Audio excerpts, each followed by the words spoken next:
Gee, honey, what's for dinner? Oh, I don't know, dear. How about a nice big bowl of fascism? Piping hot fascism. Oh, yes, I love fascism! Fascism for lunch, fascism for dinner, and fascism in the middle of the night when I need that little fascism snack. That's right, wake up and smell the frickin' fascism! Fascism is here and it's wrapped in an American flag made by Chinese slaves in labor camps. How's that for frickin' irony? No, actually, this is Daniel Estulin discussing his new book, The Bilderberg Group. It's a very unusual event for me in the sense that we've sold almost 2 million books worldwide, almost 2 million books. My book has been published in 51 countries and translated into 31 languages. Could I have some water? Is it possible? Thanks. We've been doing interviews for the entire week. I think I need some water. My book has been published in 51 countries and translated into 31 languages worldwide. We've sold almost 2 million copies. Yet, amazingly enough, in the United States, the man who asked to publish my book is this, hippie-looking character. I say with the greatest love and admiration because I've got to know this man in October when I came to the United States for the first time in over a decade. And I have to tell you, it's an amazing experience for me because, in Europe, I can sell out a 4,000-seat stadium in about half an hour at about $80 a pop. And the fact is that having done all these interviews over the past few days, and instead of having, 10,000, 20,000 Oregonians coming here to see this, because I think it's important. Not because I'm here speaking, but because we're here looking at another perspective of reality, a reality which unfortunately most in the mainstream press are not prepared to cover. So I don't know how many people you can draw to a basketball game, but I have a feeling a lot more than the people who are here. Now let me ask you a question. How many are familiar with this group called the Bilderberg Group? How many of you are familiar with the Bilderbergers before I've written this book? Well, that's fantastic. So actually quite a few of them. What can you tell me about these people? Evil. Rich and powerful. They're mostly a bunch of landowners and bankers, the majority of them. Anything else?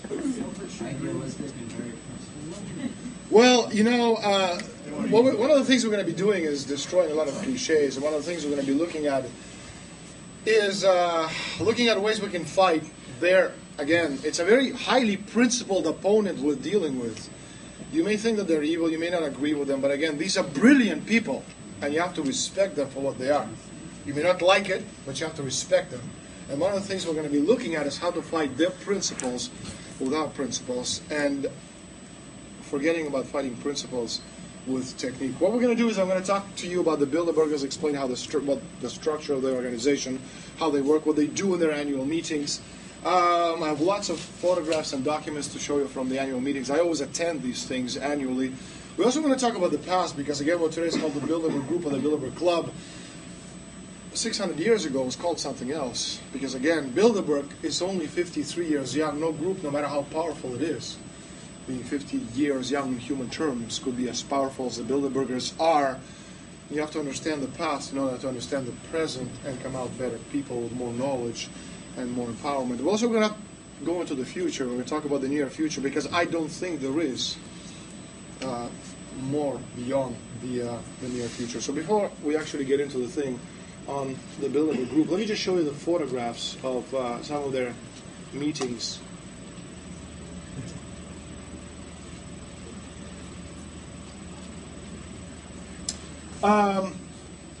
Etienne Davignon, David Rockefeller. Can you guys see well the photographs? It's a little. Could we dim the lights a little? Can we dim the lights a little bit? Yeah. Just for a little while, just while we get this. How's that? Is that better? That's better. Okay. Now, how many of you can actually tell who is in the photograph? Richard Pearl. Richard Pearl. That's Richard Pearl. Who else? Henry Kravis. Where? Herman Jordan. The bald guy. Yeah. Okay, what else? Herman Jordan, front left. Okay, the black guy. Holbrook. Where? With his head turned in the blue shirt. Okay, what else? Who's this? Who's that? Mephistopheles. Kravis's wife, isn't it? Yeah, what's her name?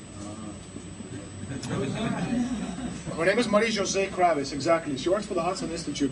If you guys want to win this war, this is actually a good example. If you want to win this war, you have to understand. You have to know who these people are, what they do. You have to learn their occupations, memorize their faces so you can actually fight, as someone said, this evil, because again, you're fighting a very principled opponent. It's not enough to stand with a sign saying, you know, down with the Bilderbergers. That doesn't do shit.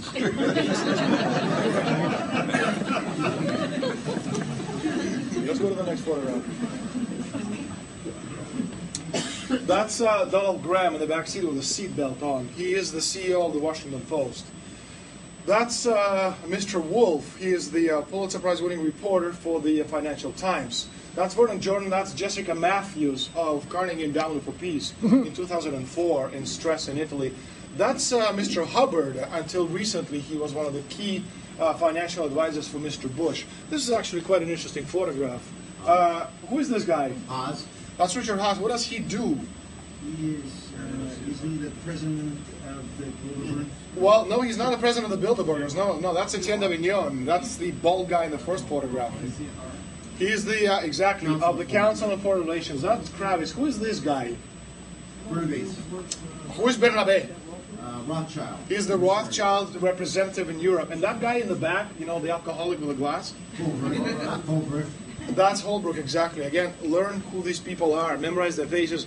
All of these individuals, this is from Stresa in Italy, 2004. It's amazing. Get any one of these individuals anywhere in the world traveling around. You can have about as many people asking them questions as you have in this room. Yet again, you get all of them together in one room. You throw in a few presidents of European nations, a few bankers, a few others, and there's nobody, absolutely no one, talking about these individuals. Let's go to the next photograph. I'm going to take questions later on, okay? If you don't mind. Again, this guy here, that's Douglas Feith. All right, that's Douglas Feith right over there. This is an interesting photograph. You're talking about the mass media. This guy over there with glasses, his name is...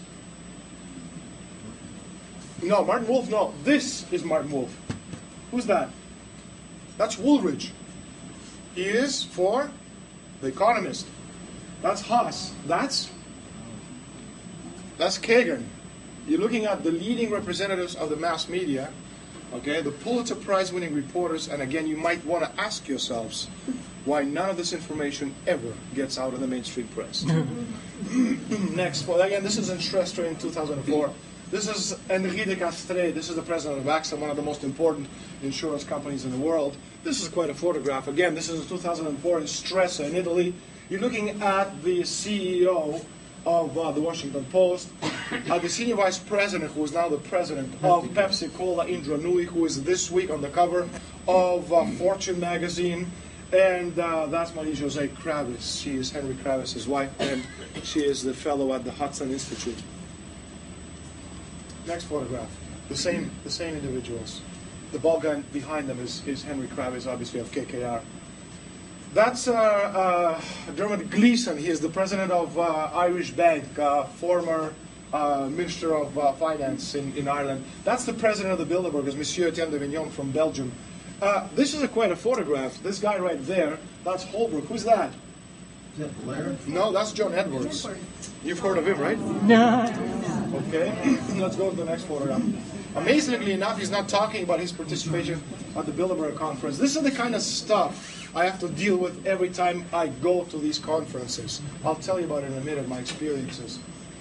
Italian police in 2004, the Carabinieri. This is a hotel. You have to give it to them. They have an amazing taste. You know, they eat well, they dress well. God damn, that's quite a hotel. Again, this is the Italian paratroopers protecting Bilderbergers from me. This is quite a photograph, too. I can get damn nasty, just ask Chris. Is that right? Right. Especially when I wake up in the morning for a 7:30 interview, right? You're looking at here, this is Martin Taylor. He's a secretary, important man in Goldman Sachs. This is Craig Mundi of Microsoft. Again, you're looking at the key representatives. This is from 2004 meeting in Italian resort in Stress on the Lake Maggiore. That right there is Richard Pearl, protected by the Italian Secret Service. Quite a photograph, right in front of the hotel. Coincidence, you know, the Stresa 33, that's the highway itself. This guy telling me to get off the road. Italian police, paratroopers.